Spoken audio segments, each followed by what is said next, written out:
ஒரு ஊர்ல ஒரு பெரியவர் இருந்தார். அவர் ஒரு குரு. அவர் தொடர்ந்து தியான கூட்டங்கள் நடத்துவார். அந்த கூட்டத்தில் கலந்துக்கிறதுக்காக பல ஊர்கள்ல இருந்து சீடர்கள் நிறைய பேர் வருவாங்க போவாங்க. ஒரு நாள் அங்கே கூட்டம் நடந்துகிட்டு இருக்குது. அந்த சமயத்தில் சீடர்களில் ஒருத்தன் என்னத்தையே திருடி விட்டான். மற்ற சீடர்கள் அதை கவனிச்சுட்டாங்க. இவன் ஆப்பிட்டுக்கிட்டான். கூட்டம் முடிஞ்ச பிற்பாடு இவன் திருடின விஷயத்தை அந்த பெரியவர்கிட்ட போய் சொன்னாங்களாம். அவர் கவனத்துக்கு கொண்டுகிட்டு போனாங்க. ஆனால் அவர் இதை காதிலே போட்டுக்கல, கண்டுக்கவே இல்லை. போய் சொன்ன சீடர்களுக்கெல்லாம் ஏமாத்தமாக போயிட்டுது. என்ன இது, இவ்வளவு தூரம் நாம் கண்டுபிடிச்சி போய் சொல்கிறோம், அவர் கண்டுக்கவே மாட்டேங்கிறாரே அப்படின்னு ஒரு மாதிரி ஆயிட்டாங்க. இருந்தாலும் அதை பற்றி ஒன்றுமே சொல்லிக்கல, பேசாமல் இருந்துட்டாங்க. கொஞ்ச நாள் ஆச்சு. அதே ஆள் மறுபடியும் ஒரு திருட்டில் மாட்டிக்கிட்டான். சீடர்கள் மறுபடியும் அந்த குரு கிட்ட விஷயத்தை சொன்னாங்க. அவர் அப்பவும் வழக்கம் போல் சும்மாவே இருந்துட்டார். இவர் இப்படி இருக்கிறத பார்த்ததும் அந்த சீடர்களுக்கு கோபம் வந்துட்டுது. உடனே அந்த சீடர்கள்லாம் ஒன்று கூடி பேசினாங்களாம். எல்லாருமா சேர்ந்து ஒரு விண்ணப்பம் தயார் பண்ணாங்க. அதை குருநாதர்கிட்ட கொண்டுட்டு போய் கொடுத்தாங்க. அந்த விண்ணப்பத்தில் இவங்க என்ன எழுதியிருக்கிறாங்க தெரியுமா? குருநாதர் அவர்களே, உடனே திருடனவன் மீது சட்ட நடவடிக்கை எடுக்கணும். நீங்கள் அப்படி அவனை இங்கே சேர்க்கக்கூடாது. நீங்கள் சேர்த்தீங்கன்னா நாங்கள் இங்கே இருக்கிறத பற்றி யோசிக்க ஆரம்பிச்சிருவோம். அவனை இந்த மடத்தை விட்டே துரத்தி பண்ணணும். நீங்கள் அவனை வெளியில் அனுப்புங்க, இல்லைன்னா நாங்கள் அத்தனை பேரும் வெளியில் போயிடுறோம். இப்படி தான் அந்த விண்ணப்பத்தில் எழுதியிருக்கிறாங்க. குரு அந்த விண்ணப்பத்தை வாங்கி படித்து பார்த்தார். அதுக்கப்புறம் அதை எழுதின அத்தனை பேரையும் கூப்பிட்டாரு. எல்லாரும் இப்படி வாங்கன்னாரு. வந்தாங்க. இப்படி என் எதிரில் உட்காருங்கன்னார். உட்காந்தாங்க. அப்புறம் சொன்னார், இதை பாருப்பா, நீங்கள் எல்லாரும் புத்திசாலிகள். உங்களுக்கு எது நல்லது எது கெட்டதுங்கிறது நல்லா தெரியும். நீங்கள் மேற்கொண்டு ஏதாவது படிக்கணும்னு நினச்சா வேறு எங்கே வேணும்னாலும் போகலாம். அதுக்கு நான் தடை சொல்ல மாட்டேன். ஆனால் உங்களால் குற்றம் சாட்டப்பட்ட அவன் இருக்கானே, அவன் எப்படின்னா அவனுக்கு எது நல்லது எது கெட்டதுங்கிறதெல்லாம் தெரியாது. அதனால தான் திருடுறான். நீங்கள் சொல்கிறது மாதிரி அவனை அடித்து துரத்தி விடுறோம்னு வச்சுக்கோங்க, அவனுக்கு எப்படி நல்லது கெட்டது தெரியும்? அவனுக்கு அதை யார் சொல்லி கொடுக்கறது? அதனால் இங்கேயே இருக்கட்டும், அதுதான் சரி. இதுக்காக நீங்கள் எல்லாரும் என்னை விட்டுட்டு போனாலும் சரி, அவனை நான் விரட்ட மாட்டேன் அப்படின்னு விட்டாரான். இவ்வளவையும் திருடனை அந்த சீடன் கேட்டுக்கிட்டே இருந்திருக்கான். அவன் கண்களில் கண்ணீர். அப்படியே எழுந்திரிச்சு வந்தான். குரு காலில் விழுந்தான். அவன் கண்ணீரில் அவனது தீமை கழுவப்பட்டது அப்படிம்பாங்க. அதாவது சீடர்களுக்கு அந்த குருவோட பெருமை அப்போ தான் புரிஞ்சுதான். ஒரு நல்ல ஆசிரியர் இருக்காருன்னு வச்சுங்க, நல்லா படிக்கிற பையனுக்கு தான் பாடம் சொல்லி கொடுப்பேன்னா அது என்ன பெரிய விஷயமா? மோசமாக படிக்கிறவனையும் மாற்றி காட்டுறேங்கிறது தான் பெருமை. இந்த காலத்து குரு ஒருத்தர் ஒரு ஆசிரமம் வச்சு நடத்திட்டு வந்தார். நிறைய பேர் தினம் வருவாங்க போவாங்க. ஒரு நாள் ஒருத்தன் வந்தான். அந்த குரு முன்னாடி போய் நின்னான். ஐயா, என்ன உங்கள் சீடனாக ஏற்றுக்கணும்னா. அந்த குரு நிமிர்ந்து பார்த்தார். உன்னுடைய நோக்கம் என்னன்னு கேட்டார். ஐயா, உங்ககிட்ட கொஞ்ச நாள் இருந்தேன்னா நல்ல பழக்க வழக்கங்களை கற்றுக்கலாம். அதுக்கப்புறம் வெளியில் போய் ஒரு நல்ல தொழில் தொடங்கி வாழ்க்கையில் முன்னுக்கு வரணுங்கிறது தான் என்னோட நோக்கம் அப்படின்னா. நீ சொல்கிறது சரி, ஆனால் உன்னால் இங்கே நல்ல பழக்க வழக்கங்களை கற்றுக்க முடியலேன்னு வச்சுக்கோ. அப்போ என்ன பண்ணுவேன் அப்படின்னு கேட்டார் அவர். அப்படி ஆச்சுன்னா என்ன, உங்களை மாதிரியே ஒரு ஆசிரமம் ஆரம்பித்து அதுக்கு குருவாக இருந்துட்டு போகிறேன் அப்படின்னா. ஒரு ஊரில் ஒரு குரு இருந்தார். ஒரு நாள் அவரை தேடிட்டு ஒருத்தன் வந்தான். உனக்கு என்ன வேணும்னு கேட்டார் குரு. எனக்கு ஞான தெளிவு வேணும், அதுக்கு உங்கள் உபதேசம் எனக்கு தேவைன்னா. உபதேசம் வேணும்னா அதை பெற்றுக்கொள்ளுகிற அளவுக்கு தகுதி உள்ளவனா உன்னை தயார்படுத்திக்கணுமேன்னார். அதுக்கு நான் என்ன செய்யணும்னு சொல்லுங்கன்னா, முதல்ல நீ செய்ய வேண்டியது என்னன்னா, உங்ககிட்ட இருக்கிற எல்லா கெட்ட குணங்களையும் விட்டுட்டு ஒரு வருஷம் கழிச்சு வா, அப்புறம் பார்க்கலான்னார். அவ்வளவுதானே, சரின்னு சொல்லிவிட்டு அவன் போயிட்டான். ஒரு வருஷம் கழிச்சு வந்தான். அவன் அங்க சேர்ந்த சமயத்துல அந்த ஆசிரமத்தின் மண் தரைய ஒரு வேலைக்காரன் பெருக்கி சுத்தம் பண்ணிட்டு இருக்கிறான். அந்த மண் தரையிலிருந்து எழுந்த புழுதி அதிகமா இருந்தது. அது காத்துல கலந்தது. சீடனையே மறைக்கிற அளவுக்கு ஆயிட்டுது. ஒரே புழுதி மயம். சீடனுக்கு கோபம் வந்துட்டுது. அந்த வேலைக்காரனை அடிக்கிறதுக்காக கையை வாங்கிட்டு போனான். அவன் ஓடி போய் குரு கிட்ட சொல்லிவிட்டான். குருவே, உங்க உத்தரவுப்படிதான் நான் தரையை சுத்தம் பண்ணேன், ஆனா அந்த ஆளு என்ன அடிக்க வர்றான் அப்படின்னா. குரு பார்த்தார். அந்த சீடனை கூப்பிட்டார். இத பாருப்பா, உன்னுடைய எண்ணங்கள்ல பாம்பு புகுந்துட்டுது. அதையெல்லாம் விரட்டி அடிச்சு விட்டு ஒரு வருஷம் கழிச்சு வா, அதுக்கப்புறம் பார்க்கலான்னு விட்டார். சீடன் யோசனை பண்ணான். சரின்னு சொல்லிட்டு போயிட்டான். ஒரு வருஷம் கழிச்சு மறுபடியும் வந்தான். இப்போ அவன் வர்ற சமயத்துல அந்த வேலைக்காரன் என்ன பண்ணான் தெரியுமா? குரு கட்டளைப்படி தரையை பெருக்கினான். அப்புறம் அந்த புழுதியை எடுத்து வேணும்னே அந்த சீடன் மேல தூவினான். அவ்வளவுதான், சீடனுக்கு மகாகம் வந்துட்டுது. அந்த வேலைக்காரனை பிடிச்சி கண்ணாமண்ணான்னு திட்டிவிட்டான். வேலைக்காரன் குரு கிட்ட ஓடனான். ஐயா, அந்த ஆளு வாய்க்கு வந்தபடியெல்லாம் திட்டுறான் அப்படின்னா. குரு பார்த்தார். ஓ அப்படியா? அப்படின்னா இந்த தடவை பாம்புகள் கிடையாது, இப்போ அவன் இதயத்துக்குள்ள நுழைஞ்சிருக்கிறது நாய். அதை விரட்டி அடிச்சு விட்டு இன்னும் ஒரு வருஷம் கழிச்சு அவனை வர சொல்லு, அப்புறம் பார்க்கலாம் அப்படின்னு சொல்லி அனுப்பி வச்சுட்டார். சீடன் திரும்பி போயிட்டான். ஒரு வருஷம் கழிச்சு மறுபடியும் வந்தான். இப்போ அவன் வர்றப்போ என்ன செய்யணுங்கிறத அந்த வேலைக்காரங்கிட்ட குரு ஏற்கனவே சொல்லி வச்சிருக்கிறார். அது பிரகாரமே அவன் பண்ணினான். அவன் என்ன செஞ்சான் தெரியுமா? கூட்டி பெருக்கணும் புழுதியை எல்லாம் ஒரு வாளி தண்ணியில போட்டு நல்லா கலக்கி அந்த சீடன் தலையில ஊத்தினான். இவ்வளவு செஞ்சும் இந்த தடவை அவனுக்கு கோபமே வரல. அதுக்கு பதிலா அவனை பார்த்து நன்றின்னா. எதுக்கு நன்றி தெரியுமா? எதையும் சகிச்சுக்கிட்டு அமைதியா இருக்கும் குணத்தை கற்றுக்கொள்வதற்கு உதவியா இருந்ததுக்காக அந்த வேலைக்காரனுக்கு நன்றி. இத கேள்விப்பட்ட உடனே அந்த குரு ஓடி வந்தார். இவனை கட்டி பிடிச்சுக்கிட்டார். இனிமே நான் உனக்கு உபதேசம் பண்ணலாம், அதுக்கான தகுதி உனக்கு வந்துட்டுதுன்னார். இதுல இருந்து என்ன தெரியுது? ஒருத்தர்கிட்ட உபதேசம் வாங்கணும்னா கூட அதுக்குன்னு ஒரு தகுதி நமக்கு தேவைப்படுது. சகிப்புத்தன்மை ஒவ்வொரு மனிதனுக்கும் தேவைதான். இந்த காலத்துல ஒரு குரு, அவரை தேடி ஒருத்தன் வந்தான். குரு அவனை நிமிர்ந்து பார்த்துட்டு சொன்னார், நீ முதல்ல சகிப்புத்தன்மையை வளர்த்துக்கிட்டு அதுக்கப்புறம் என்கிட்ட வாழ்னார். இவன் அவரை நிமிர்ந்து பார்த்துட்டு சொன்னான், குருவே, நான் உங்ககிட்ட வந்திருக்கிறதே சகிப்புத்தன்மையை வளர்த்துக்கிறதுக்காகத்தானே அப்படின்னு. நம்பிக்கை இல்லைன்னா இந்த உலகத்தில் நாம் நடமாடவே முடியாது. அவநம்பிக்கையோடு இருந்துக்கிட்டு இருந்தால் என்றைக்கும் அவஸ்தை தான். நாம் நம்புறது நடக்குதோ இல்லையோ அது வேற விஷயம். ஆனால் எதையும் நம்பி தான் நாம் அடி வைக்க வேண்டியிருக்கு. வேற ஒன்றும் வேணாம், ஒரு லாட்ரி சீட்டு வாங்குகிறோம், அது எங்கே நமக்கு விழப்போகுது அப்படிங்கிற அவநம்பிக்கையோடவா வாங்குகிறோம்? பரிசு நமக்கு தான் அப்படிங்கிற நம்பிக்கை உள்ளூர இருக்கிறதுனால தான் அதை வாங்குகிறோம். இருந்தாலும் முடிவு வேறு மாதிரி ஆகிடுது. அதுக்காக மனசு சோர்ந்து போகிறதில்ல, அடுத்த மாதமும் சீட்டு வாங்குகிறோம். இந்த நம்பிக்கை தான் மனித வாழ்க்கைக்கு ஆதாரம். ஒரு கடையில் போய் டீ சாப்பிட்றீங்க, அந்த டீ நல்ல டீ தானா, அதில் விஷம் கலந்துருக்குமா அப்படிங்கிற சந்தேகம் வந்துட்டுதுன்னு வச்சுங்க. அதுக்கப்புறம் அதை எப்படி நீங்கள் சாப்பிட முடியும்? நம்பி தான் சாப்பிட்ணும். ரயில் ஒழுங்காக போய் சேருங்கிற நம்பிக்கை இருக்கிறதுனால தான் அதில் ஏறி உட்காடுறோம். லெட்டர் ஒழுங்காக போய் சேருங்கிற நம்பிக்கை இருக்கிறதுனால தான் பெட்டியில் போடுறோம். சரி, நம்ம கதையெல்லாம் நம்மளோட இருக்கட்டும். மனித நம்பிக்கை எந்த அளவுக்கு உறுதியாகவும் அறிவுபூர்வமாகவும் இருக்கணுங்கிறதுக்கு அலெக்சாண்டர் வாழ்க்கையில் நடந்த ஒரு சம்பவத்தை உதாரணமாக சொல்லலாம். இந்த உலகத்தையே ஜெயிக்கணும்னு புறப்பட்டார் அலெக்சாண்டர். ஒரு கட்டத்தில் அவர் சிட்னஸ் நதி கரைக்கு சேர்ந்தார். அந்த சமயத்தில் அவருக்கு கடுமையான நோய் வந்துட்டுது. அவர் கூடவே வந்திருந்த கிரேக்க வைத்தியர்கள் என்னென்னமோ முயற்சியெல்லாம் பண்ணி பார்த்தாங்க. இருந்தாலும் அலெக்சாண்டருக்கு வந்திருக்கிறது என்ன நோய்ங்கிறத அவங்களால கண்டுபிடிக்க முடியல. ஏன்னா அந்த பகுதியில் உள்ளவங்களுக்கு மட்டுமே அதிகமாக வரக்கூடிய ஒரு வினோதமான நோயாக இருந்தது அது. ஆனால் அவர் இருக்கிற இடம் எதிரியோட இடம், பாரசீக மன்னனோட ஆளுகைக்கு உட்பட்ட இடம். என்ன பண்ணுறது அப்படின்னு எல்லாரும் யோசனை பண்ணாங்க. பாரசீக மன்னனோட அரண்மனையில் இருக்கிற வைத்தியர் வந்தால் இந்த நோயை குணப்படுத்தி விடுவார் அப்படின்னு சொன்னாங்க. இருந்தாலும் எதிரியோட நாட்டில் இருக்கிற வைத்தியரை கூப்பிட்டு எப்படி நம்பி வைத்தியம் பார்க்க சொல்கிறது அப்படின்னு சொல்லி எல்லாரும் தயங்கினாங்க. ஆனால் அலெக்சாண்டர் தயங்கலை. பரவாயில்ல, அழைச்சிட்டு வாங்கன்னு விட்டார். உடனே அவரை போய் அழைச்சிட்டு வந்துட்டாங்க. அவர் வந்தார். அலெக்சாண்டர் உடம்பை பரிசோதனை பண்ணி பார்த்தார். சரி, இதை குணப்படுத்தி விடலாம், பயப்பட வேண்டியதில்லை. ஆனால் இதுக்கு ஒரு மூலிகை ரசம் தயார் பண்ணி கொடுக்கணும். நான் போய் அதை தயார் பண்ணிவிட்டு 2 நாளில் திரும்பி வந்துடுறேன் அப்படின்னு சொல்லிவிட்டு போனார் அந்த வைத்தியர். அதே மாதிரி 2 நாளில் திரும்பி வந்தார் மூலிகை ரசத்தோட. இதுக்கு இடையில் அலெக்சாண்டரோட தளபதிகளில் ஒருத்தர் ரகசியமாக ஒரு எச்சரிக்கை கடிதம் கொடுத்து அனுப்பியிருக்கிறான். அதை வாங்கி என்ன விஷயம்னு பார்த்தார்.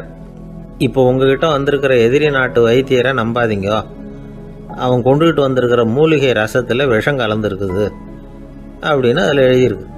அதை பார்த்தார் அலெக்சாண்டர். இருந்தாலும் கொஞ்சம் கூட அலட்டிக்கல. வைத்தியர் கொடுத்த மருந்தை வாங்கி கடகடன்னு குடிச்சுட்டார். குடிச்சுட்டு அதுக்கப்புறம் அந்த கடிதத்தில் இருந்த விஷயத்தை அந்த வைத்தியர்கிட்ட சொன்னார். வைத்தியர் தகைச்சு போயிட்டார். தன் மேலே அலெக்சாண்டர் வச்சிருக்கிற நம்பிக்கையை பார்த்து அவருக்கு ரொம்ப வியப்பு.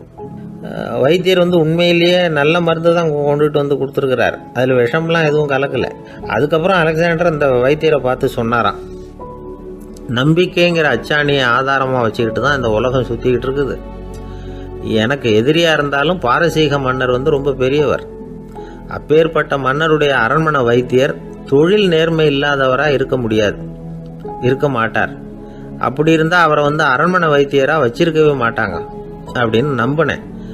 என்னுடைய நம்பிக்கை வீண் போகலை அப்படின்னாராம். இதுதான் மானுட நம்பிக்கைங்கிறது. இந்த காலத்துலேயும் இது மாதிரி இந்த மானுட நம்பிக்கையை ரொம்பவும் சாமர்த்தியமாக கையாளுகிற கெட்டிக்காரங்க சில பேர் இருக்கிறாங்க. இந்த காலத்து குரு, அவருக்கு ஒரு சிஷ்யன். குரு முன்னாடி அந்த சிஷ்யன் ரொம்ப பணிவாக நின்று, குருவே, உங்கள் கையால் விஷத்தை கொடுத்தாலும் அதை வாங்கி மடமடன்னு குடிச்சிருவேன் அப்படின்னா. உன்னுடைய குரு பக்தியை மெச்சினேன் அப்படின்னார் குரு. அதுக்கு அந்த சிஷ்யன், அப்படி இல்லை குருவே, உங்ககிட்ட சிஷ்யனாக இருக்கிறத விட உங்கள் கையால் விஷத்தை வாங்கி குடிச்சு விடுறது ரொம்ப நல்லது, அதனால தான் அப்படி சொன்னேன் அப்படின்னா. அந்த ஆள் என்னை கண்ணா பண்ணான்னு திட்டி விட்டான் சார், அதை நினச்சா எனக்கு ரொம்ப வருத்தமாக இருக்குது அப்படின்னு சொல்லி கவலைப்பட்டார் ஒருத்தர். இதில் கவலைப்படுறதுக்கு என்ன இருக்குது அப்படின்னார் ஒரு பெரியவர். அவர் ஒரு மகான். என்ன சார் இப்படி சொல்கிறீங்க, ஒருத்தர் நம்ம பார்த்து திட்டுனா வருத்தமாக இருக்காதா அப்படின்னார். அது எப்படி வருத்தமாக இருக்கும், திட்டுறதுங்கிறது என்ன, அது வெறும் சத்தம் தானே அப்படின்னார் அந்த பெரியவர். நம்ம ஆளுக்கு தலையை பிச்சுக்கலாம் போல இருந்தது. இருக்காது அப்படின்னா நமக்கு அப்படி தானே தோணுது. அந்த பெரியவர் சொல்கிறது ரொம்ப பெரிய விஷயம். அதை நாம் புரிஞ்சிக்க முயற்சி பண்ணலாம்னா நடைமுறை வாழ்க்கைக்கு அது ஒத்து வர்றது மாதிரி தெரிய மாட்டேங்குது. இருந்தாலும் அந்த பெரியவர் அதுக்கு என்னதான் விளக்கம் கொடுக்குறாருன்னு பார்ப்போமே. ஒரு ரயில் போயிட்டுருக்கு, அதில் ஒரு சாது போயிட்டுருக்கார். அந்த ரயில் அவர் ஹரித்வாரம் போயிட்டுருக்கார். அவர் ரயிலில் ஏகப்பட்ட கூட்டம். நம்ம ஊர் ரயில் கேட்க வேணும், டிக்கெட் வாங்கிட்டு கொஞ்சம் பேர், வாங்காத கொஞ்சம் பேர். அது என்னத்துக்கு அனாவசியமாக டிக்கெட் அப்படிங்கிற நினப்பில் பாதி பேர். இந்த கூட்டத்துக்கு மத்தியில் அந்த சாதுவும் போயிட்டு இருக்கிறார். உட்கார்றதுக்காக இருந்த இடத்துல ஒரு ஆள் படுத்திருக்கிறான், கொஞ்சம் முரட்டு ஆசாமி. அவன் காலு பக்கத்தில் கொஞ்சோண்டு இடம் பாக்கி இருந்தது. அந்த இடத்துல இந்த சாது உட்காந்துருந்தார். மெதுவாக உட்காந்துக்கிட்டார் போய். ஆனால் அந்த ஆள் ராத்திரி பூரா இவரை காலால் உதச்சிக்கிட்டே இருக்கிறான். அது இவருக்கு ரொம்ப அவமானமாக பட்டுது. அதனால் துக்கம் ஏற்பட்டது. இருந்தாலும் அதை ஒரு மாதிரியாக சகிச்சுக்கிட்டே இவர் சேர்ந்தார். பொழுது விடிஞ்சது. அந்த சாது ஹரித்வார் சேர்ந்தார். அங்கே ஒரு பெரிய ஞானியை சந்தித்தார். ராத்திரி ரயிலில் அந்த ஆள் உதைச்சதையும் அதனால் தனக்கு ஏற்பட்ட துக்கத்தையும் இந்த சாது அந்த ஞானிகிட்ட சொன்னார். சொல்லிவிட்டு, ஏன் சுவாமி, எனக்கு துக்கம் ஏற்பட்டதே அது தப்பா அப்படின்னு கேட்டார். தவறு தான் அந்த ஞானி. உனக்கு இன்னமும் தேக அபிமானம் போகலைங்கிறது தான் அது காட்டுது. அஷ்டாவக்கிரர் என்ன சொல்றார் தெரியுமா, உண்மையான ஞானி யாராவது தன்னை வந்தனை செய்தால் அதற்காக சந்தோஷப்பட மாட்டார், யாராவது நிந்தனை செய்தால் அதற்காக வருத்தப்பட மாட்டார் அப்படின்னு சொல்றார். நிந்தனைங்கிறது ஒரு ஒலி தான். தேகாபிமானம் இருக்கிற வரைக்கும் இந்த ஒலி நம்மளை வேதனைப்படுத்தும். நான் தேகம் இல்லை, ஆத்மா அப்படிங்கிற நினைவு இருந்தா இந்த ஒலி நம்மளை பாதிக்காது. மனு என்ன சொல்றார் தெரியுமா, ஒரு சாதகன் பாராட்டுதலை விஷம்னு நினைச்சு பயப்படணும், அவமானத்தை அமிர்தம்னு நினைச்சு சந்தோஷப்படணுங்கிறார். அவமானப்பட்டா கவலைப்படாமல் எப்படி இருக்க முடியும் அப்படின்னு தான் நமக்கு தோணும். அதனால தான் நம்மள யாரும் இதுக்கு உதாரணமாக யாரையும் காட்ட முடியல. புத்தரையும் கபீரையும் உதாரணமாக காட்டுறாங்க. அவங்களுக்கெல்லாம் அவமானம் ஏற்பட்டப்போ கவலையே படலையாம். புத்தரை அவமானப்படுத்தணுங்கிறதுக்காக கௌசாம்பி ராணி ஒரு இளம் பெண்ணை கொலை பண்ணி சடலத்தை புத்தர் குடிசைக்கு முன்னாடி போட சொன்னார். போட்டாங்க. புத்தர் தான் அந்த பொண்ணை கெடுத்து கொலை பண்ணி விட்டாருன்னு எல்லாரும் நினைச்சாங்க. ஆனால் புத்தர் இதை பற்றி கவலையே படலை. அப்புறமா உண்மை தெரிஞ்சதும் புத்தர் புகழ் இன்னும் அதிகமாயிட்டுது. ஒரு பெரிய சபையில் ஒரு மோசமான பொண்ணு நுழைஞ்சி தனக்கும் கபீருக்கும் சம்பந்தம் உண்டுன்னு சொன்னா. கபீர் கவலைப்படலை. அவங்க மாதிரியெல்லாம் நாமளும் இருக்க கற்றுக்கணும். நிந்தனை, அபகீர்த்தி, அவமானம் எல்லாம் ஆண்டவன் கொடுக்கிற பிரசாதம்னு நினைக்கணும் அப்படின்னு சொல்றார் அந்த ஞானி. இதை கேட்ட இந்த காலத்து ஆசாமி ஒருத்தர், நான் கூட அப்படிதான் சார், யாராவது அவமானப்படுத்தினா கவலைப்பட மாட்டேன். நேற்று கூட ஒருத்தர் என்ன பலார்னு அரைஞ்சுட்டார், நான் கொஞ்சம் கூட கவலைப்படலை, பேசாமல் வந்துட்டேன்னார். ஏன் அப்படி வந்துட்டீங்க அப்படின்னு. அவர் அரைஞ்சதுலேயும் ஒரு அர்த்தம் இருந்தது, அதனால தான் அப்படி வந்துட்டேன்னார். ஏன் அரைஞ்சாருன்னு கேட்டேன். 10 வருஷத்துக்கு முன்னாடி 15 ரூபா அவர்கிட்ட கடன் வாங்கினேன். அதை கேட்டு கேட்டு பார்த்துட்டு கடைசியாக தான் அரைஞ்சார் அப்படின்னார். ஆண்டவனுடைய பிரசாதம் இவருக்கு அடிக்கடி கிடைக்கும் போல இருக்கு. ஒரு காடு, அங்கே புத்தர் அவர் பாட்டுக்கு நடந்து போய்கிட்டே இருக்கிறார். அவருக்கு பின்னாடி ஒரு குரங்கு, அதுவும் தொடர்ந்து வந்துக்கிட்டே இருக்குது. புத்தர் திரும்பி பார்த்தார். குரங்கு அப்படியே குதித்து உயர எழும்பி ஒரு கிளையில் போய் உக்காந்துது. ஏன் இப்படி பண்ணுறேன்னு கேட்டார் புத்தர். என்னை சாதாரணமாக நினைக்க வேணாம், நான் மகாமந்தி, என்னால் எல்லாம் முடியும், முடியாதுங்கிற வார்த்தையே என்னுடைய அகராதியில் கிடையாது, என்ன வேணும்னாலும் செய்வேன் அப்படின்னுது. அப்படின்னா ஒரு பந்தயம் வச்சுக்கலாமான்னாரு இவர். ஓ வச்சுக்கலாமேன்னுது. வேற ஒன்றும் இல்லை, இப்போ நீ மேலே எழும்பி அந்த கிளையில் உட்காந்தது மாதிரி அங்கேருந்து தாவி என் உள்ளங்கையில் உட்காரணும், அவ்வளவுதான் அப்படின்னார். அப்படி உட்காந்துட்டா என்ன பரிசு அப்படின்னு கேட்டது அது. சொர்க்கத்தில் இருக்கிற மாமன்னன் மரகத சக்கரவர்த்தியை என்னோட இருக்கும்படியாக கூப்பிட்டுக்கிறேன். அந்த சமயத்தில் அவருடைய அரியணை அங்கே காலியாயிடும், நீ அதில் போய் உட்காந்துக்கலாம். பந்தயத்தில் தோத்துட்டா ஒரு கல்ப காலம் இந்த பூமியில் வாழ வேண்டியிருக்கும், அதுக்கு பிறகு தான் என்கிட்ட வர முடியும், என்ன சொல்கிற அப்படின்னார். குரங்குக்கு தாவறது ஒரு பெரிய காரியமா? இது எனக்கு ரொம்ப சாதாரண விஷயம், என்ன இப்போவே தாவட்டுமா அப்படின்னுது. சரின்னு சொல்லி உள்ளங்கையை நீட்டினார்.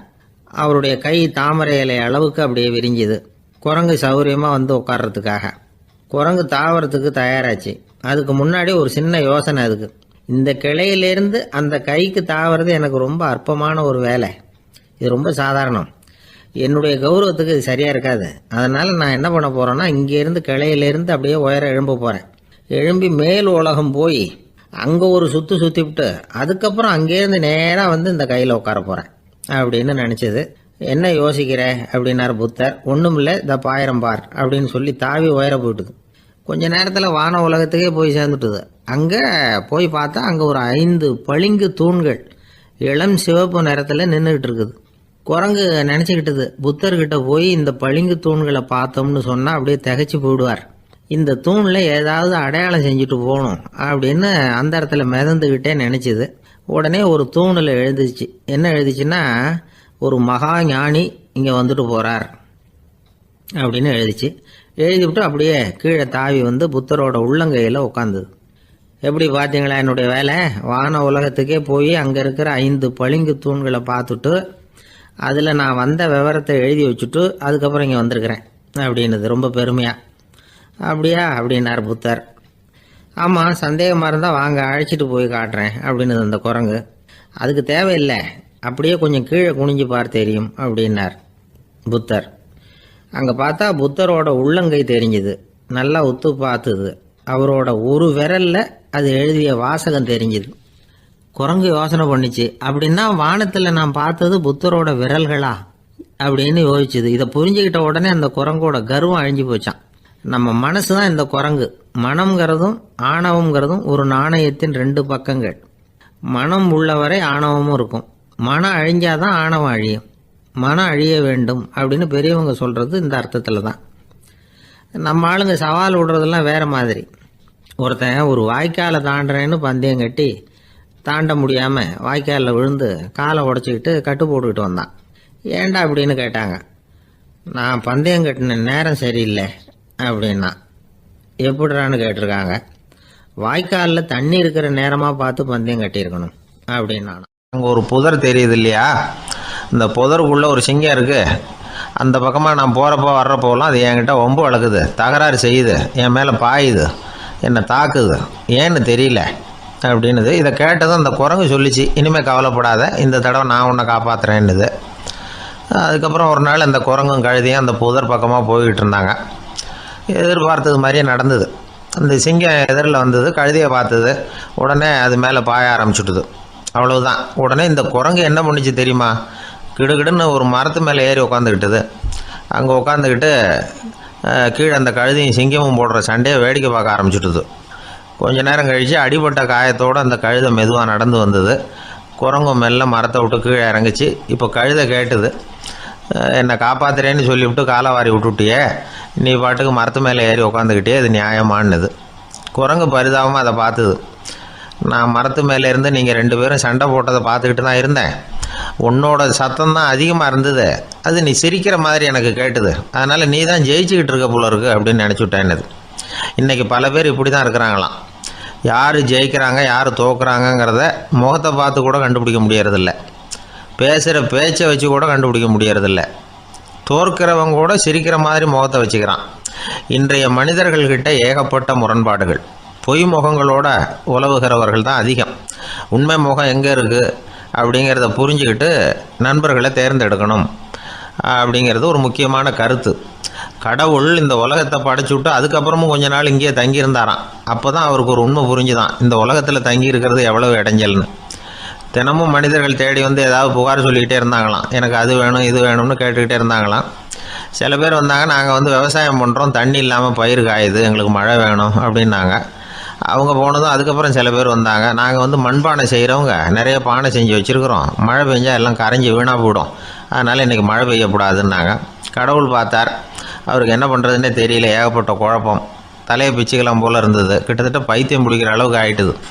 எல்லாருடைய ஆசைகளையும் அவரால் நிறைவேற்ற முடியல, ஏன்னா ஒன்றுக்கு ஒன்று முரண்பாடாக இருந்தது. ஒரு நாள் தன்னுடைய அமைச்சரவையை கூட்டி ஆலோசனை கேட்டார். என்ன செய்யலாம்னு சொல்லுங்கன்னார். இது என்ன பிரமாதம், பேசாமல் இமயமலை அடிவாரத்தில் போய் உட்காந்துங்க, யாரும் தொந்தரவு பண்ண மாட்டாங்கன்னாங்க. அங்கேயும் மனிதர்கள் வர ஆரம்பிச்சுருவாங்களேன்னார் கடவுள். சரி அப்படின்னா சந்திரனில் போயிருந்துக்கலாமேன்னாங்க. அங்கேயும் மனுஷன் குடி வர போகிறான் அப்படின்னார் கடவுள். வெகு தூரத்துக்கு அப்பால் உள்ள நட்சத்திர மண்டலத்துக்கு போயிடலான்னாங்க.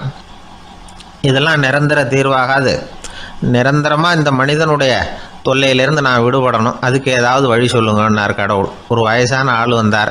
கடவுளுக்கு காதோட காதாக ஒரு வழியை சொன்னார். கடவுளுக்கு முகம் மலர்ந்தது. அதுதான் சரி, அப்படியே செஞ்சுடலான்னார். அந்த ஆள் சொன்ன ரகசியம் என்ன தெரியுமா? மனிதனால் அடைய முடியாத ஒரு இடம் இருக்குது, அது வேறு எங்கேயும் இல்லை, அவனுக்கு உள்ளே இருக்குது, அங்கே போய் மறைஞ்சிங்க, அதுக்கப்புறம் மனிதர்களால் உங்களுக்கு தொந்தரவு இருக்காதுன்னார். மனிதன் நினைக்காத இடம் அதுதான். அதாவது உள்ளுக்குள்ளே இருக்கிற உண்மையை புரிஞ்சிக்காமல் வெளியில் எங்கேயோ அது இருக்கிறதாக நினச்சி வரட்டிக்கிட்டு அலையிறான் மனுஷன். உள்ளே இருக்கிற உண்மை புரிஞ்சால் நாம் தன்னம்பிக்கையோடு தலை நிமிர்ந்து வாழலாம். வேடிக்கையாக ஒரு கதை சொல்லுவாங்க, இதை பாருங்கள், நம்ம பையன் எங்கே பணம் வச்சாலும் எடுத்து விட்றான், என்ன பண்ணுறதுன்னாங்க அம்மா. அப்பா கொஞ்சம் நேரம் யோசனை பண்ணார். அதுக்கப்புறம் சொன்னார், அவன் கண்ணில் படாத இடமா நம்ம வீட்டில் இருக்கிறது ஒரே இடம்தான், அங்கே பணத்தை வை திருட்டு போகாதுன்னார். அது எந்த இடம்னு கேட்டாங்க. அதுதான் அவன் பாட புஸ்தகம், அதில் வச்சிரு, அவன் தொடவே மாட்டான், பாட புத்தகத்தை தொடாமல் பரீட்சையில் வெற்றி பெற முடியாது அப்படிங்கிறத புரிஞ்சுக்கணும். உள்ளே இருக்கிற உண்மையை தொடாமல் வாழ்க்கையில் வெற்றி பெற முடியாது. அதனால் உண்மையை புரிஞ்சுக்கிட்டால் வாழ்க்கையில் வெற்றி நிச்சயம். ஆசைப்படுறதுல தப்பு இல்லை, ஆனால் அந்த ஆசை தேவைக்கு தகுந்த மாதிரி இருக்கணும். தேவைக்கு மீறிய ஆசைகள் இருக்கு பாருங்க, அது தேவையில்லை. இந்த கருத்தை வலியுறுத்தது மாதிரி ஒரு கதை உண்டு. தேவேந்திரனுக்கு திடீர்னு வீடு கட்டணும்னு ஒரு ஆசை வந்துதான். வீடுன்னா நாம கட்டுற மாதிரி இல்லை, தேவேந்திரன் வீடுன்னா சும்மாவா, ஒரு பிரம்மாண்டமான அரண்மனை கட்டணும். அது மாதிரி இந்த 3 லோகத்திலையும் ஒரு அரண்மனை கிடையாது அப்படின்னு எல்லாரும் சொல்லணும். இது அவனோட ஆசை. உடனே தேவ தச்சரான விஸ்வகர்மாவை கூப்பிட்டான், உத்தரவு போட்டான். விஸ்வகர்மா தன்னுடைய உதவியாளர்களை எல்லாம் கூப்பிட்டு ஒன்னா சேர்த்துக்கிட்டார். படாத பாடுபட்டு ஒரு பெரிய அரண்மனையை கட்டி முடிச்சார். கட்டி முடிக்க 1000 வருஷம் ஆச்சு. தேவேந்திரன் வந்து பார்க்குறான், அவனுக்கு திருப்தி ஏற்படலை. என்னுடைய அந்தஸ்துக்கு இது ரொம்ப சாதாரணமான கட்டிடம், இதை விட இன்னும் பெருசாக கட்டு அப்படின்னா. தேவ தச்சர் திணறி போயிட்டார். அவரால் அதுக்கு மேலே எதுவும் செய்ய முடியல. என்ன பண்ணுறதுன்னு யோசனை பண்ணார். நேராக நாரதர் காலில் போய் விழுந்தார். நீங்கள் தான் என்னை இந்த பிரச்சனையிலேருந்து காப்பாற்றணும்னார். நாரதர் யோசனை பண்ணார். சரி கவலைப்படாதேன்னார். நேராக இந்திரன்கிட்ட போனார். இந்திரன் வந்து நாரதரை பார்த்த உடனே வாங்கன்னு கூட்டிகிட்டு போய் அரண்மனையை காட்டினான். இது மாதிரி ஒரு அரண்மனையை நீங்கள் வேற எங்கேயாவது பார்த்துருக்குறீங்களா அப்படின்னு ரொம்ப பெருமையாக கேட்டான். நான் பார்த்ததில்லை, ஆனால் என்னை விட வயசில் மூத்தவர் மகரிஷி லோமேசர், அவர் ஒரு வேளை பார்த்துருக்கிறாரா என்னமோ அப்படின்னார். உடனே அவரை மனசில் நினச்சி தியானம் பண்ணினார். அடுத்த கணம் லோமேசர் அங்கே வந்தார். இடையில ஒரு சின்ன துண்டு, கையில் ஒரு கமண்டலம், தலையில் ஒரு பாய், அவ்வளவுதான் அவர்கிட்ட இருந்தது. எதுக்காக தலையில் இந்த பாய் அப்படின்னு கேட்டான் இந்திரன். என்ன மாதிரி அற்ப ஆயுள் உள்ள ஒரு ஜீவன் தனியாக வீடு கட்டிக்கிட்டு திண்டாடணுமா? இந்த பாய் தான் ஒரு வீடு மாதிரி எனக்கு நிழல் கொடுக்குது அப்படின்னார் அவர். என்னது, உங்களுக்கு வந்து அவ்வளவு கொஞ்சமான ஆயுளா அப்படின்னு ஆச்சரியத்தோடு கேட்டான் இந்திரன். ஆமாம், இதை பாரு, என்னுடைய மார்பில் ஒரு பொற்காசு அளவுக்கு ரோமம் உதிர்ந்துட்டுது. எப்போ என் உடம்புல உள்ள எல்லா ரோமமும் உதிர்ந்துருமோ அப்போ என்னுடைய ஆயுள் முடியும் அப்படின்னார். எப்போ அந்த ரோமங்கள் பூரா உதிரும்னு கேட்டான் இவன். ஒரு பிரம்மா மறைஞ்சதும் ஒரு ரோமம் உதிரும். என் உடம்புல உள்ள ரோமங்களின் எண்ணிக்கை எவ்வளவோ அவ்வளவு பிரம்மாக்கள் தோன்றி அவங்க ஆயுள் முடியும் பொழுது என் உடம்புல உள்ள ரோமங்கள் பூரா உதிரும் அப்படின்னார். அப்படின்னா ஒரு பிரம்மாவோட ஆயுள் எவ்வளவு காலம்னு கேட்டான். ஒரு பிரம்மாவுக்கு 100 தேவ வருஷம். ஒவ்வொரு தேவ வருஷத்துக்கும் 365 தேவ நாள். ஒவ்வொரு தேவ நாள்லையும் ஒன்ன மாதிரி 14 இந்திரர்கள் தோன்றி மறைகிறாங்க அப்படின்னு மகரிஷி லோமேசர் சொல்றார். இதை கேட்டதும் இந்திரன் ஆடி போயிட்டான். அவ்வளவு ஆயுள் உள்ள இவரே அற்ப ஆயுள்னு சொல்றார். நான் என்னுடைய ஆயுளை பெருசா நினைச்சுக்கிட்டு பிரம்மாண்டமான அரண்மனை கட்டணும்னு ஆசைப்படுறேனே அப்படின்னு நினைச்சான். எனக்கு வீடு கட்டின வரைக்கும் போதும்னு விட்டான். அதனால நாமெல்லாம் நம்முடைய தேவைக்கு தகுந்த மாதிரி ஆசைப்படுறது தான் நியாயம். ஆனால் அப்படியே நடந்துக்கிறோம். மனுஷன் கடவுளையே ஏமாத்தி காசு வாங்கறதுக்குள்ள ஆசைப்படுறான். ஒருத்தன் கடவுளை நினைச்சு தவம் இருந்தான். கடவுள் நேரில் வந்தார். தேவலோகத்தில் ரூபாய்க்கெல்லாம் என்ன மதிப்புன்னு கேட்டான். அங்கெல்லாம் ரூபாய்ங்கிறது உங்கள் பணத்தில் 1 கோடி ரூபாய்க்கு சமம். அதாவது தேவலோகத்தில் 1 ரூபான்னா இங்கே 1 கோடி ரூபா. அது மாதிரி எங்களுக்கு ஒரு நாளுங்கிறது உங்கள் கணக்கில் 1 கோடி வருஷத்துக்கு சமம் அப்படின்னார் கடவுள். அப்படின்னா எனக்கு நீங்கள் அதிகமாக எதுவும் தர வேணாம், உங்கள் கணக்குப்படி ஒரே 1 ரூபா கொடுங்க, அது போதும்னா இவன் ரொம்ப சாமர்த்தியமா. கடவுள் யோசனை பண்ணார். அது ஒன்றும் கஷ்டம் இல்லை, 1 ரூபா தானே கேட்குற, கொடுத்துட்றேன். ஆனால் இப்போ வரும்பொழுது நான் எடுத்துக்கிட்டு வரல, எங்கள் கணக்குப்படியே 1 நாள் பொறுத்துக்க பணத்தோடு வந்துடுறேன் அப்படின்னு சொல்லிவிட்டு பறந்து போயிட்டார். வாய் விட்டு சிரிச்சா நோய் விட்டு போகும் அப்படின்னு சொல்கிறது உண்டு. அது என்ன வெறும் அலங்காரத்துக்காக சொன்ன வார்த்தையா, இல்லை அர்த்தத்தோடு சொன்ன வார்த்தையா அப்படின்னு யோசிச்சா அதில் நிஜமாவே அர்த்தம் இருக்குதுன்னு தான் தெரியுது.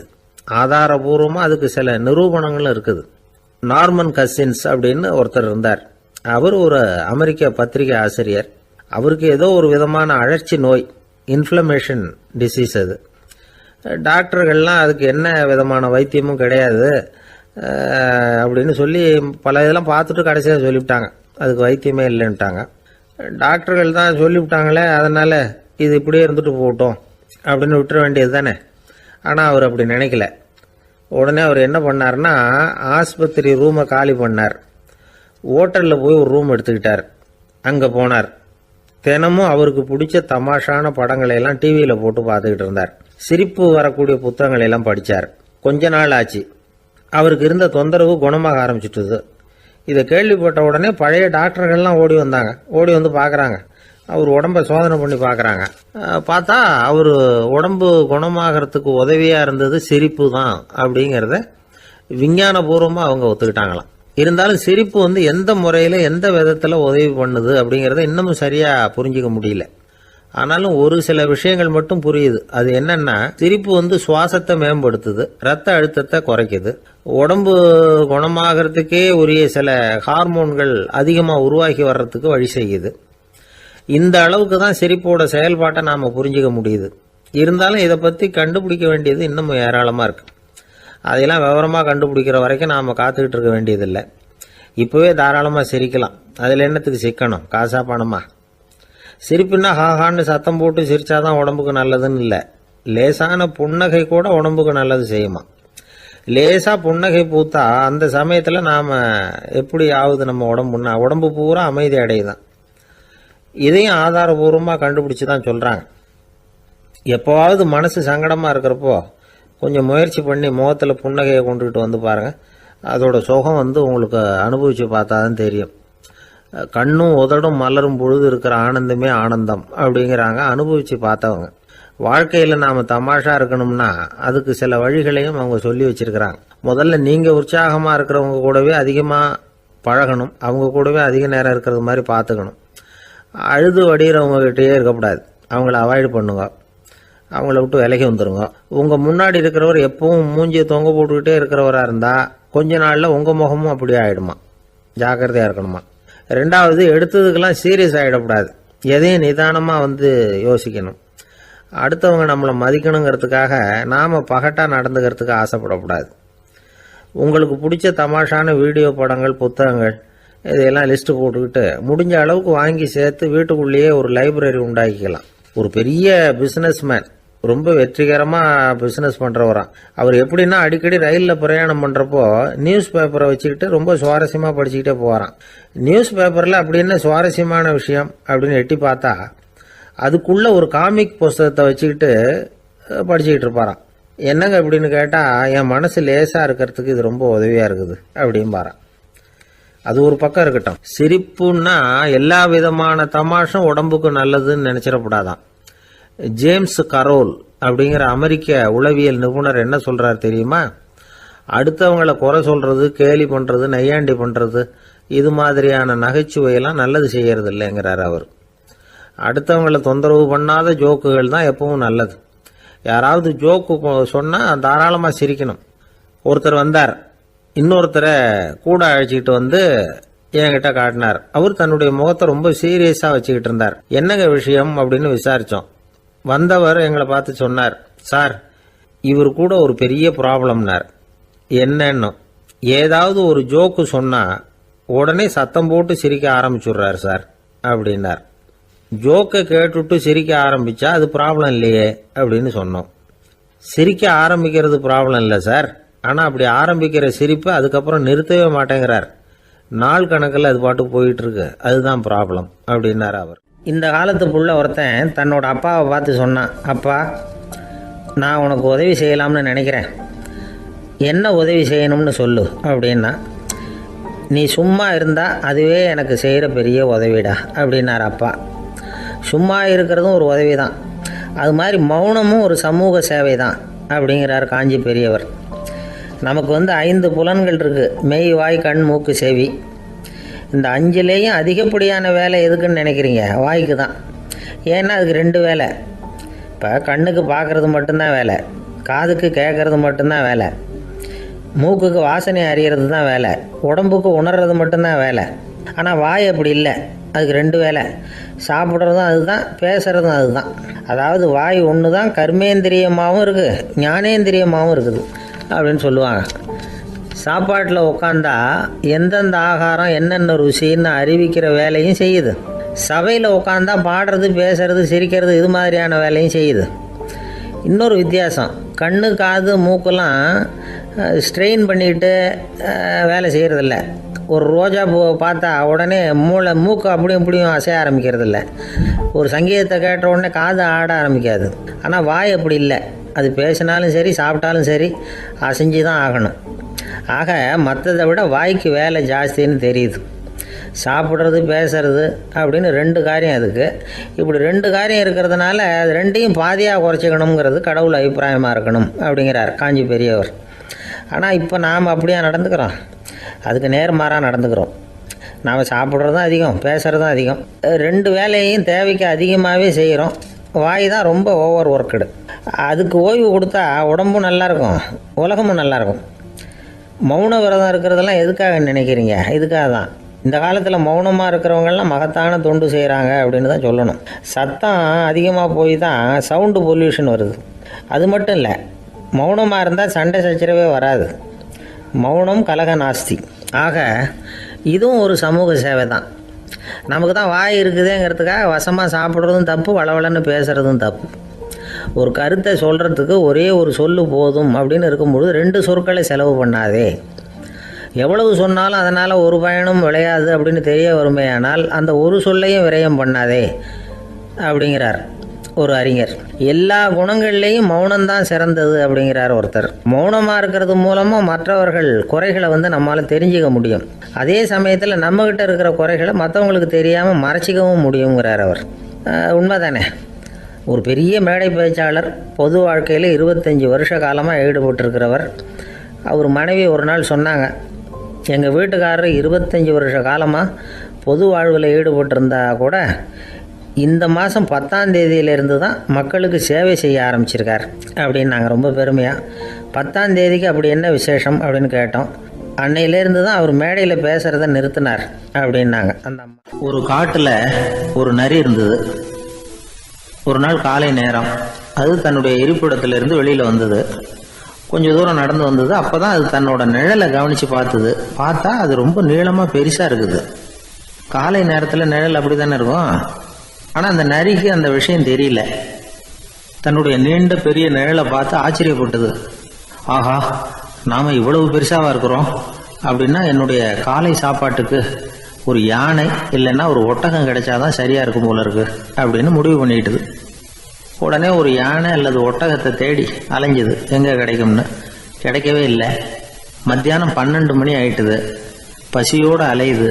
இப்போ தன்னோட நிழலை பார்த்தது. அது மத்தியான நிழல் எப்படி இருக்கும், அது ரொம்பவும் குறுகி போய் தெரிஞ்சுது. உடனே அந்த நரி என்ன நினச்சிக்கிட்டு தான் தெரியுமா, காலை ஆகாரம் சாப்பிடாததுனால நம்ம உடம்பு இப்படி அழிச்சு போட்டுதே அப்படின்னு நினச்சிக்கிட்டு தான். கொஞ்ச நேரம் கழித்து மறுபடியும் தன்னுடைய நிழலை பார்க்குது.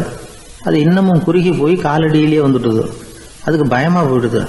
ஐயையோ, இன்னும் கொஞ்ச நேரத்தில் நாம் இறந்துருவோம் போல இருக்க, இப்போ என்ன செய்யறது? இந்த சமயத்தில் ஒரு எறும்பு கிடைச்சா கூட போதும், அதை நம்ம காலை ஆகாரமாக நினச்சி சாப்பிட்டுள்ளாமே அப்படின்னு நினச்சிதான். நம்முடைய நிழல் கூட நம்மளை மாதிரியே தான் அடிக்கடி மாறிக்கிட்டே தான் இருக்குது. அது எப்பவும் ஒரே மாதிரி இருக்கிறது இல்லை. மனிதனுக்கு ஏற்படுகிற தன்முனைப்பு இருக்கு பாருங்க, ஈகோ, அது கூட ஒரு நிழல் மாதிரி தானா. அப்படி நினைக்க ஆரம்பிச்சுட்டா அதனால ஏதும் பிரச்சனை வராதான். தன்முனைப்பை நிழல் போலவே ஏற்றுக்கொள்ளுங்கள் அப்படிங்கிறது பெரியவங்க கருத்து. ஒரு காரியத்தை வெற்றிகரமாக நல்ல விதமாக செஞ்சு முடிக்கிறோம்னு வச்சுக்கோங்க, அந்த சமயத்தில் ஒரு வித நுட்பமான தற்பெருமை நமக்குள்ள உண்டாகுது. இது இயற்கையானது, அதனால இது மேலே பற்று வைக்கக்கூடாது. அப்படி வைக்க ஆரம்பிச்சுட்டா அந்த தற்பெருமை ஒரு நிரந்தர விருந்தாளியாக நம்மகிட்ட தங்கிக்கும். நம்ம நிழல் எப்படின்னு பாருங்க, நாம் நடக்கும் பொழுது நம்ம பின்னாடியே வரும். தன்முனைப்பையும் அப்படியே நினச்சிக்கோங்க. நிழல் யாருக்கும் எந்த பிரச்சனையையும் உண்டாக்குறது இல்லை. ஆனால் அந்த நிழலை கண்டே நாம் பயப்பட ஆரம்பிச்சுட்டா நாம் எதுலேயும் வெற்றி காண முடியாது. நிழலோட சண்டை போடக்கூடாது. அது மாதிரி தன்முனைப்போடவும் நாம் சண்டை போட வேண்டியதில்லை. இல்லாத ஒன்றோடு சண்டை போடுறது எப்படின்னா, அது இருட்டோட சண்டை போடுறது மாதிரி. நாம் நிழல் கிடையாது, நம்ம கிட்ட இருக்கிற தன்முனைப்பு ஒரு நிழல். நம்ம நிழலையும் நமக்கு சமமாக பார்க்குறோம் பாருங்க, அங்கே தான் சிக்கலே ஆரம்பம். இப்போ நாம் நடந்து போய்கிட்டு இருக்கிறோம், நம்ம நிழல் தரையில் விழுது. யாரோ ஒருத்தர் நம்ம நிழல் மேலே காலை வச்சு நடந்து போகிறார். உடனே அவர்கிட்ட சண்டைக்கா போகிறோம், ஏண்டா என் நிழலை மிதிச்ச அப்படின்னு. நமக்கு தெரியும் அது நிழல் தாங்கிறது. அவர் உங்கள் மேலே நடக்கலை, உங்களுடைய நிழல் மேலே தான் நடக்கிறார். அது மாதிரி உங்கள் தன்முனைப்பின் மேலே யாராவது நடந்தால் உங்களை அவமானப்படுத்துறதா நினைக்கிறீங்க. காரணம், நாமளும் நம்ம தன்முனைப்பும் ஒன்றுங்கிற நினைப்பு தான் காரணம், மற்றபடி வேற ஒன்றும் கிடையாது. நம்ம நிழல் மேலே நடக்கிறவர் நம்மளை காயப்படுத்துறதில்லை. தன்முனைப்பை வேண்டாத ஒன்றாவும் பார்க்க வேண்டியதில்லை. அது இயற்கை. நிழலை உங்கள் முன்னாடி வைக்க வேணாம், அது உங்கள் பின்னாடியே இருக்கட்டும். நிழலின் நிழலாகி விடாதீர்கள், நீங்கள் நீங்களாகவே இருங்கள். இதுதான் சான்றோர் சிந்தனை. ஒரு பேருந்தில் ஒரே நெரிசல். ஒருத்தர் பக்கத்தில் நின்றுகிட்டு இருந்தவர்கிட்ட ரொம்ப பணிவாக விசாரித்தார், ஏன் சார் நீங்கள் ஏதாவது பெரிய உத்தியோகத்தில் இருக்கிறீங்களா அப்படின்னார். அப்படிலாம் ஒன்றும் இல்லைங்கன்னார் அவர். அப்படின்னா வேற ஏதாவது அரசியலில் பெரிய பதவியில் இருக்கிறீங்களா அப்படின்னு கேட்டார். அதுவும் இல்லைங்கன்னார். சரி, பணமாவது அதிகமாக வச்சுருக்கீங்களா அப்படின்னு கேட்டார். அப்படிலாம் ஒன்றும் கிடையாது சார்னார் அவர். அப்புறம் எதுக்குடா என் காலை மிதிச்சுக்கிட்டு இருக்கிற, இடரா காலை அப்படின்னாராம் இவர். பிரம்மத்தை அறிந்தவன் பிரம்மமாகிறான் அப்படின்னு ஒரு பெரியவர் பேசினார் ஒரு கோவில்ல. தைத்திரிய உபனிஷத்து அப்படி சொல்லுதான். இதை கேட்கும் பொழுது நமக்கு ஒரு சந்தேகம் வரும். அது எப்படி? பிரம்மத்தை அறிந்தவன் பிரம்மம் ஆகிறான்னா, சிங்கத்தை அறிந்தவன் சிங்கம் ஆகிறானா, தோசையை அறிந்தவன் தோசை ஆகிறானா? இப்படிப்பட்ட சந்தேகம் நமக்கு வர்றதுல ஒன்றும் ஆச்சரியம் இல்லை. இது இயற்கை. இதுக்கும் அந்த பெரியவரே பதில் சொல்றார். சிங்கம் வேற, நாம வேற. அதனால சிங்கத்தை அறிந்தவன் சிங்கம் ஆக மாட்டான். ஆனா பிரம்மம் வேற, நாம வேற இல்லை. அதனால பிரம்மத்தை அறிந்தவன் பிரம்மமாகிறான் அப்படிங்கிறது அவரோட விளக்கம்.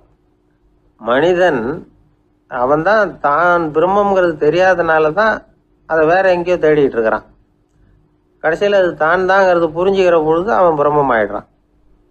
இதை விளக்கிறதுக்கு ஒரு உபநிஷத்து கதையே இருக்கு. நமக்கு தெரிஞ்ச கதை தான், ஆனால் அதை வேற விதமான அர்த்தத்தில் விளையாட்டாக சொல்லிட்டு இருக்கிறோம். ஒரு சமயம் ஒரு 10 நண்பர்கள் ஒரு காட்டு வழியாக போய்கிட்டு இருக்கிறாங்க. குறுக்க ஒரு நதி, அதை கடந்து அடுத்த பக்கம் போகணும். எல்லாரும் ஒரு வழியாக கடந்து அடுத்த கரைக்கு போய் சேர்ந்துட்டாங்க. அங்கே போய் சேர்ந்ததுக்கு அப்புறம் எல்லாரும் பத்திரமா வந்து சேர்ந்துட்டோமா அப்படின்னு தெரிஞ்சுக்கிறதுக்காக எண்ணி பார்க்குறான் அந்த கூட்டத்து தலைவன். அவங்க மொத்தம் 10 பேர். ஆனால் அவன் எண்ணி பார்க்குறப்போ 9 தான் வருது. ஏன்னா அவன் தன்னை விட்டுவிட்டான். எதிரில் நிற்கிறவங்கள மட்டுமே எண்றான். ஐயோ 10வது ஆள் எங்கேங்கிறான், பதறான். சரி நீ இரு, நான் எண்ணி பார்க்குறேன்னு சொல்லிவிட்டு இன்னொருத்தன் வந்து எண்றான். அவனும் தன்னை விட்டுட்டு எண்றான். 9 தான் வருது. எல்லாரும் கொய்யோ முறையோன்னு கத்த ஆரம்பிச்சிட்டாங்க. அந்த சமயத்தில் ஒரு பெரியவர் அந்த பக்கமாக வர்றார். என்ன விஷயம்னு விசாரிக்கிறார். 10வது ஆள் 6 அடிச்சுட்டு போட்டுது அப்படின்னு சொல்லி இவங்க அழறாங்க. சரி அழாதீங்க அப்படின்னு சொல்லி அந்த தலைவனை பார்த்து இப்படி வாங்குறார். வர்றான். இப்போ எனக்கு முன்னாடி ஒரு தரம் எண்ணு பார்க்கலாம்ங்கிறார். 1 2 3ன்னு ஆரம்பித்து 9ல் வந்து முடிக்கிறான். உடனே பெரியவர் நீ தான் அந்த 10வது ஆள் அப்படிங்கிறார். இது உண்மை. நாம தான் அது. நாம தான் நம்மளை வேற எங்கேயோ தேடிட்டு இருக்கிறோம். நாம எங்கேயோ தேடிட்டு இருக்கிறோமே, அந்த பிரம்மம் நாம தான். இப்படி ஒரு பெரிய உண்மையை விளக்கறதுக்காக தான் அப்படி ஒரு கதை சொல்லப்பட்டது. ஆனால் அதை வந்து நாம் வேற விதமாக வேடிக்கையாக உபயோகப்படுத்திக்கிட்டு இருக்கிறோம். எப்படி தெரியுமா? ஒரு ஆத்தங்கரையில் ஒரு 10 பேர் முழிச்சுக்கிட்டே நின்றுக்கிட்டு இருந்தாங்களாம். அந்த பக்கமாக வந்த ஒருத்தன் ஏன் இப்படி முழிச்சுக்கிட்டு நிற்கிறீங்கன்னு கேட்டிருக்கிறான். எங்களுக்கு நீச்சல் தெரியாது, நாங்கள்லாம் அடுத்த கரைக்கு போய் சேரணும் அப்படின்னாங்களாம். சரி நாங்கள் விட்டுட்டு போய் விடுறேன். எல்லாரும் அக்கறைக்கு போய் சேர்ந்த உடனே ஆளுக்கு ₹1 வீதமாக மொத்தம் ₹10 எனக்கு கொடுக்கணும் அப்படின்ட்டுருக்கான் இவன். சரின்னு ஒத்துக்கிட்டாங்க. இவன் ஒவ்வொருத்தராக கையை பிடிச்சி மெதுவாக ஆற்றுல இறக்கி அழைச்சிட்டு போயிட்டான். 9 பேரை கரை சேர்த்துட்டான். 10வது ஆள் பாதி ஆற்றுல போயிட்டு இருக்கிறப்போ திடீர்னு வெள்ளம் வந்துட்டுது. புடி நழுவி போச்சு. கையை விட்டுட்டான். வெள்ளம் அடிச்சிட்டு போட்டுது. அழைச்சிட்டு வந்தவன் நீச்சல் அடித்து தடுமாறி கரைக்கு வந்து சேர்ந்துட்டான். கரையில் இருந்தவங்களுக்கு இந்த விஷயம் தெரியாது. இருந்தாலும் இவன் உடம்பு பூரா நனைஞ்சி கொஞ்சம் அதிகமாக மூச்சு வாங்க நின்றுக்கிட்டு இருந்தானா. ஏங்க ஏன் இப்படி மூச்சு வாங்குது, என்ன விஷயம் அப்படின்னு கேட்டாங்களாம். அதுக்கு இவன் கொஞ்சமாக அலட்டிக்காம சொன்னானா, வேற ஒன்றும் இல்லை, நீங்கள் கொடுக்க வேண்டிய ₹10ல் ₹1 குறைஞ்சி போச்சு, அவ்வளவுதான் அப்படின்னா. ஒரே ஒரு ஊரில் ஒரு ராஜா இருந்தார். ரொம்ப நல்லவர். ஒரு நாள் அரண்மனையில் விசாரணை நடந்துகிட்டு இருக்குது. அதில் ஒரு வழக்கு. ஒரு விவசாயி வந்து புகார் கொடுக்குறார். என்ன புகார்னா, அவர் வயலில் ஆடுகள் வந்து மேய்ஞ்சி பயிரை அழிச்சுட்டுது. நிறைய உழைச்சி செலவு பண்ணி பயிரை உண்டாக்கி வச்சுருந்தேன், எல்லாம் போயிட்டுது. இனிமேல் நான் என்ன செய்யறது, நீங்கள் தான் சரியான தீர்ப்பு வழங்கணும் அப்படின்னார் அந்த விவசாயி. அந்த ஆடுகளுக்கு சொந்தக்காரர் யாருன்னு கண்டுபிடிச்சி அரண்மனைக்கு அழைச்சிட்டு வாங்கன்னு உத்தரவு போட்டார் ராஜா. சேவகர்கள் போனாங்க, ஆளை கண்டுபிடிச்சாங்க, கூப்பிட்டுக்கிட்டு அரண்மனைக்கு வந்துட்டாங்க. ராஜா விசாரணை பண்ணார். அப்புறம் விசாரித்து முடிச்சுவிட்டு தீர்ப்பு வழங்கினார். இந்த விவசாயி அடைந்திருக்கிற இழப்புக்கு ஈடாக உன்னுடைய ஆடுகளை அவங்ககிட்ட கொடுத்துட வேண்டியது அப்படின்னு சொல்லிவிட்டார். உன்கிட்ட இருக்கிற ஆடு பூரா அவன்கிட்ட கொடுத்துரு, அந்த ஆட்டுனால ஏற்பட்ட இழப்பு சரியா போகட்டும் அப்படின்னு தீர்ப்பு வழங்கிட்டார். அந்த மன்னருடைய மகன் இதை பார்த்துக்கிட்டே உட்காந்துருந்தான். இந்த தீர்ப்பை இன்னும் கூட சிறப்பாக வழங்கலாமே அப்படின்னு நினைச்சான். அப்பாக்கிட்ட சொன்னான். உடனே அந்த அரசர், சரி நீயே இதுக்கு சரியான தீர்ப்பு சொல்லு அப்படின்னார். அந்த இளவரசன் தீர்ப்பு சொல்றான். அவன் சொன்ன தீர்ப்பு என்னன்னா, உங்ககிட்ட இருக்கிற ஆடுகள் எல்லாத்தையும் 1 வருஷ காலத்துக்கு அந்த விவசாயிகிட்ட ஒப்படைச்சிட வேண்டியது. அந்த 1 வருஷத்துக்குள்ள அந்த ஆடுகள் போடுற குட்டிகள், பால், எரு எல்லாம் விவசாயி எடுத்துக்க வேண்டியது. 1 வருஷத்துக்கு அப்புறம் உங்களுடைய ஆடுகளை நீங்களே திருப்பி வாங்கிக்க வேண்டியது. இதுதான் இளவரசன் சொன்ன தீர்ப்பு. இது சரியான தீர்ப்பு தான். இனிமே என்னுடைய அரச பொறுப்புகளை இளவரசர் வசம் ஒப்படைக்கிறேன் அப்படின்னு சொல்லி ஒப்படைச்சுட்டாராம். அதாவது தாவூத் நபி, சுலைமான் நபி இவர்களுடைய சரித்திரத்தில் இந்த சம்பவம் காணப்படுறதாக ஒரு நண்பர் சொன்னார். ஒரு தண்டனையை பெறுகிறவன் அதுக்கு பிறகு சமூகத்தில் நல்ல விதமாக வாழறதுக்கு வாய்ப்பு இருக்கிறது மாதிரி அமையணும் தீர்ப்பு. அதுக்கு இது ஒரு உதாரணம். சில தீர்ப்புகள் எப்படி அமைஞ்சு விடுதுன்னா, ஒரு தண்டனையை அனுபவித்து முடித்தவன் அதுக்கப்புறம் இந்த சமூகத்தில் நல்லவனாக வாழறதுக்கு நினைச்சா கூட அதுக்கு தகுதி இல்லாதவன் அப்படிங்கிற அளவுக்கு சூழ்நிலை அமைஞ்சிருது. இது சிந்திக்க வேண்டிய ஒரு செய்தி. இன்னொரு ஊரில் ஒரு ராஜா இருந்தார். அவர் ஒரு நாள் ஒரு போட்டி வச்சார். என்ன போட்டின்னா, அரண்மனை வாசலில் ஒரு பெரிய நீச்சல் குளம், அதில் நிறைய விஷப்பாம்புகள். எந்த இளைஞன் துணிச்சலாக அதில் நீச்சல் குளத்தில் குதிச்சு நீந்தி கரையேறி வர்றானோ அவனுக்கு 100 ஏக்கர் நிலம் பரிசாக வழங்கப்படும். அது வேணாம்னா 1000 ஆடுகள் பரிசாக வழங்கப்படும். அதுவும் வேணான்னா என்னுடைய மகளை வந்து கல்யாணம் பண்ணிக்கலாம். இதுதான் மன்னருடைய அறிவிப்பு. பரிசுலாம் நல்லா தான் இருக்குது. இருந்தாலும் பாம்புகள் உள்ள குளம்ங்கிறது நல்லா இல்லையே. அதனால் யாரும் அதில் குதித்து நீஞ்சறதுக்கு முன் வரல. இருந்தாலும் திடீர்னு ஒரு இளைஞன் அந்த நீச்சல் குளத்தில் குதிச்சான். நீந்தினா ஒரு வழியாக கரையேறி வந்துட்டான். மன்னருக்கு ரொம்ப மகிழ்ச்சி. நீ தான் தைரியமான இளைஞன், வா இப்படின்னு கூப்பிட்டார். கிட்ட வந்தான். அந்த இளைஞன் தண்ணீர் சொட்ட சொட்ட வந்து நிற்கிறான். சரி, உனக்கு 100 ஏக்கர் நிலம் வேணுமான்னு கேட்குறார். வேண்டாங்கிறான். சரி, அப்படின்னா 1000 ஆடுகள் வேணுமான்னு கேட்குறார். அதுவும் வேணாங்கிறான். ஓ, அப்படின்னா என் பொண்ணை கல்யாணம் பண்ணிக்கிறியா அப்படின்னு கேட்குறாரு. அதுவும் வேணாங்கிறான்.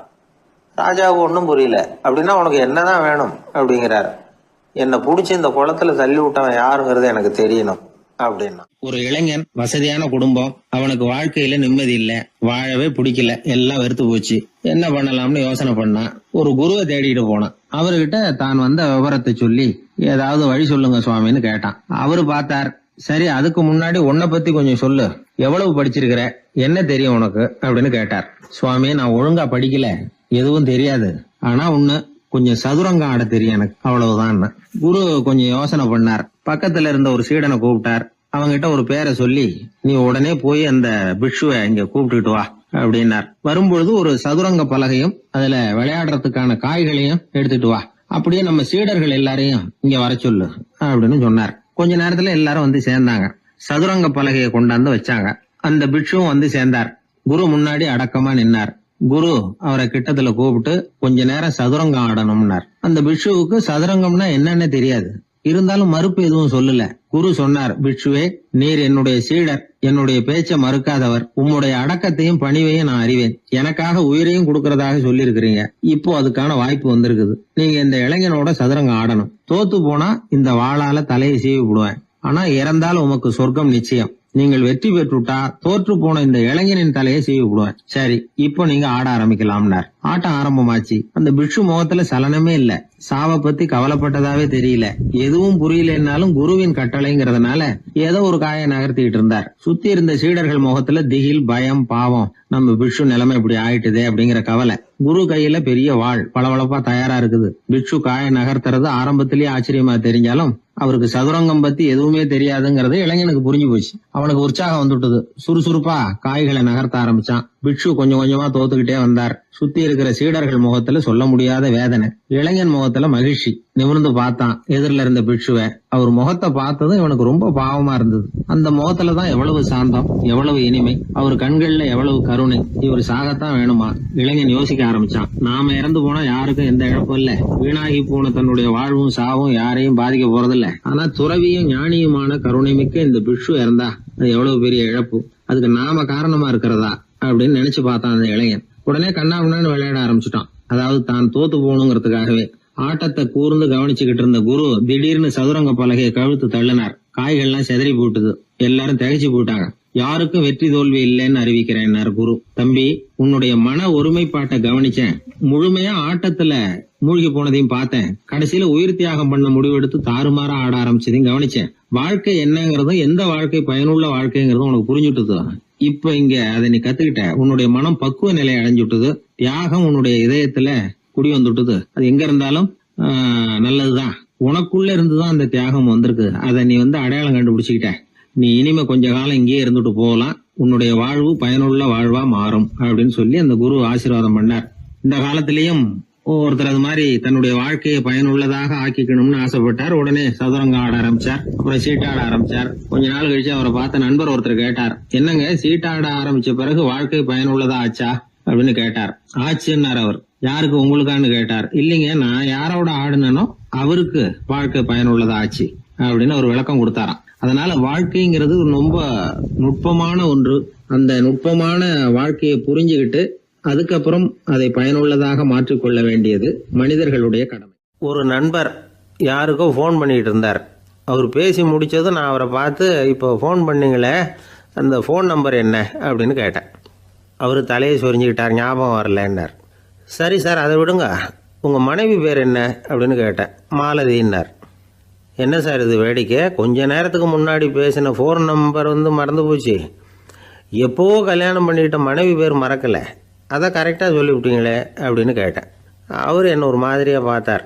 அவர் அப்படி என்னை பார்த்ததில் ஒன்றும் தப்பு இல்லை. ஏன்னா நாம் எல்லாருமே அப்படித்தானே. ஒரு குறிப்பிட்ட காரியத்துக்காக தொலைபேசியில் ஒருத்தட்ட பேசுகிறோம். அதுக்கப்புறம் அந்த எண் நமக்கு அனாவசியம், அதனால் மறந்துடுறோம். இதுக்கு பேர் தான் தற்காலிக ஞாபகம். ஆனால் மனைவி பேரை மறந்துட முடியுமா?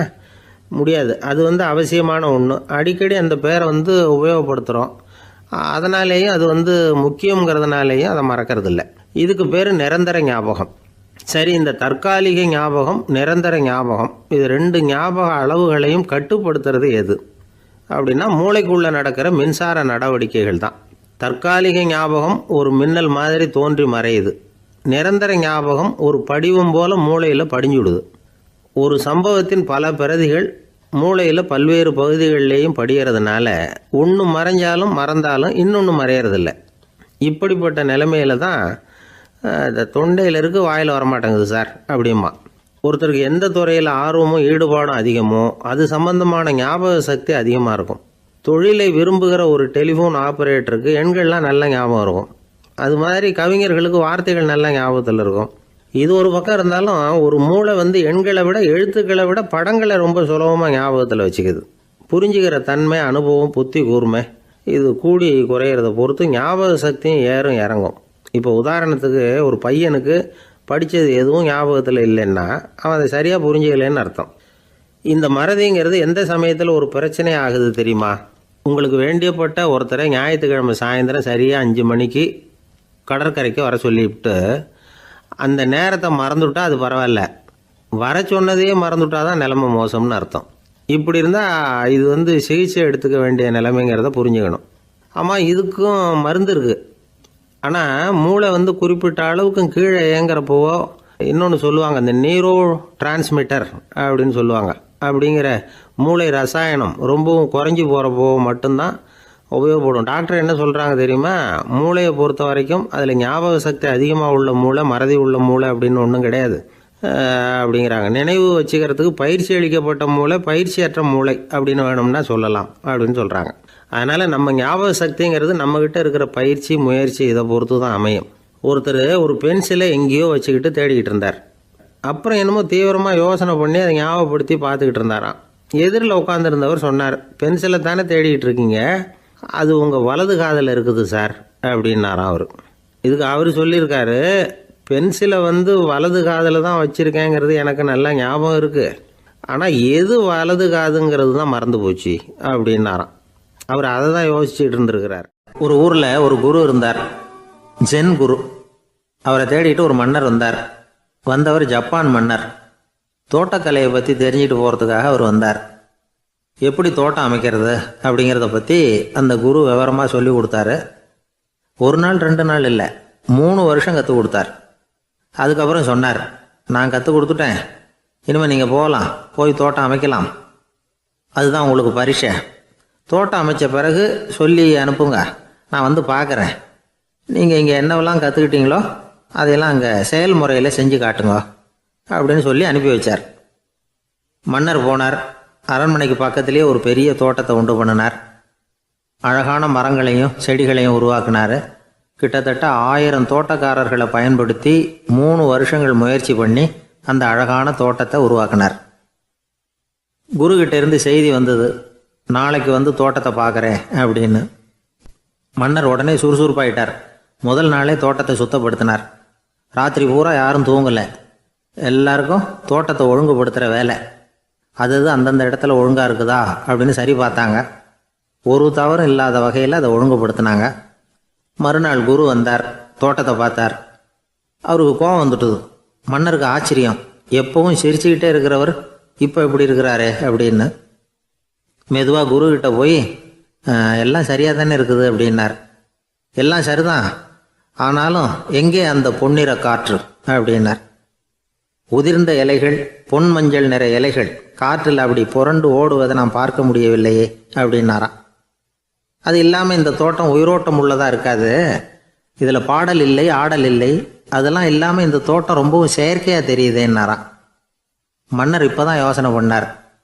கீழே கிடந்த காஞ்சி போன இலைகள் மட்டும் இல்லை, மரத்தில் இருந்த காஞ்சி போன இலைகளையும் அப்புறப்படுத்தி சுத்தமாக வச்சிருக்கிறார்.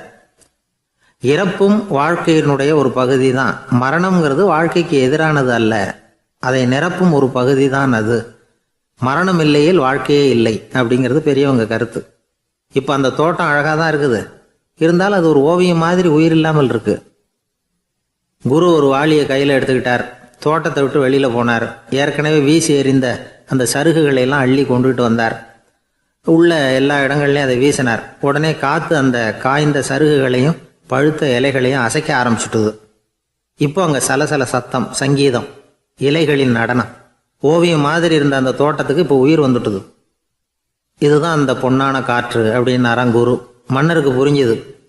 மிகப்பெரிய ஜென் கேள்வி ஒன்று உண்டு. உம்மான் அப்படிங்கிற ஒரு பெரிய குருவை பார்த்து துறவி ஒருத்தர் கேட்டாராம், இலைகள் எல்லாம் கீழே விழுந்து மரங்கள் மொட்டையாக இருக்கும் பொழுது என்ன நடக்கும்? இதுதான் கேள்வி. இதுக்கு உம்மான் சொன்ன பதில் பொன்னான காற்று, தி கோல்டன் விண்டு அப்படின்னாராம். இதுக்கு என்ன விளக்கம்னா, உன்னுடைய எண்ணங்கள் எல்லாம் உன்னுடைய மனசிலிருந்து கீழே விழுந்து உனது உள்ளுணர்வானது மொட்டையாக நிற்கும் நிலைதான் அது. உனது வேர்களின் அருகில் காற்று வீசுகிறது. எல்லா எண்ணங்களும் உன்னிலிருந்து வெகு தூரத்துக்கு புரண்டு கொண்டே சென்று விடுகிறது. நீ அவற்றை கடந்து விட்டால் நீ அவைகளுக்கெல்லாம் மேலெழுந்து கீழே பார்ப்பவனைப் போல நிற்க ஆரம்பித்து விடுவாய்.